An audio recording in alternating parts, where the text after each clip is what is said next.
Bismillahirrahmanirrahim. Allahumma aftah alaina hikmataka wanshur alaina min khazaini rahmatika ya arhamar rahimin. InsyaAllah pada pertemuan kali ini kita akan sambung pembelajaran kita Pendidikan Islam tahun 5 yang bertajuk Berjual Beli dengan Berhemah sambungan yang pertama. Baiklah murid-murid, anda boleh lihat buku teks pada muka surat 166 hingga 168. Okey, jom kita lihat paparan berikutnya. Murid-murid, pada paparan ini kita akan lihat objektif pembelajaran. InsyaAllah di akhir pembelajaran, murid-murid akan dapat pertama, mengetahui pengertian jual beli. Kedua, murid-murid dapat memahami dalil ataupun bukti dari Al-Quran tentang jual beli. Ketiga, murid-murid dapat mengenal pasti hukum berjual beli. Dan terakhir keempat, murid-murid dapat mengenal pasti adab penjual dan adab pembeli. Baiklah, anda sudah bersedia? Jom kita sambung belajar. Murid-murid, pada paparan ini kita akan lihat pengertian jual beli. Saya ulang semula, pengertian jual beli. Mari kita lihat bersama-sama. Jual beli ialah akad pemilikan harta yang memberikan kesan pemberian pemilikan secara kekal terhadap objek harta atau manfaat. Saya ulang semula. Jual beli ialah akad pemilikan harta yang memberikan kesan pemberian pemilikan secara kekal terhadap objek harta atau manfaat. Baiklah, dengan bahasa mudahnya, ianya bermaksud pemberian sesuatu barang dari penjual kepada pembeli secara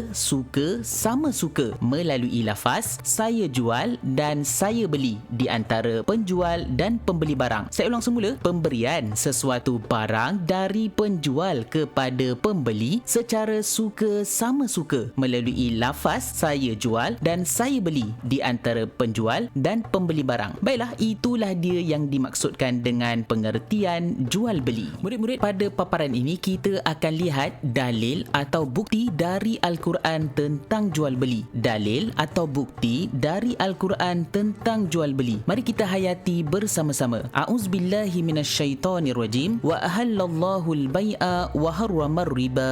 Saya ulang semula. Wa ahallallahu al-bai'a wa harrama riba. Surah Al-Baqarah. Maksudnya, padahal Allah Subhanahu wa taala telah menghalalkan jual beli dan mengharamkan riba. Murid-murid, inilah dia bukti ataupun dalil bahawa kita boleh ataupun diharuskan untuk berjual beli dan Allah Subhanahu Wa Taala mengharamkan riba di dalam jual beli. Baiklah murid-murid, sekarang kita akan lihat satu persoalan, iaitu apakah hukum berjual beli. Kita akan lihat apakah hukum berjual beli di sini. Mari kita lihat bersama-sama. Hukum berjual beli adalah harus selagi memenuhi syarat-syarat jual beli yang ditetapkan serta tidak melibatkan perkara-perkara yang haram dalam Islam. Saya ulang semula, hukum berjual beli adalah harus selagi memenuhi syarat-syarat jual beli yang ditetapkan serta tidak melibatkan perkara-perkara yang haram di dalam agama Islam. Jadi hukumnya adalah harus, maka bolehlah untuk berjual beli. Yang penting tidak ada unsur haram di dalam jualan ataupun pembelian. Baiklah, pada paparan ini kita akan lihat adab penjual. Apakah yang perlu ada bagi seorang penjual itu dengan mengamalkan sesuatu adab. Mari kita lihat satu persatu. Pertama, mesra dan mudah senyum. Seterusnya, jujur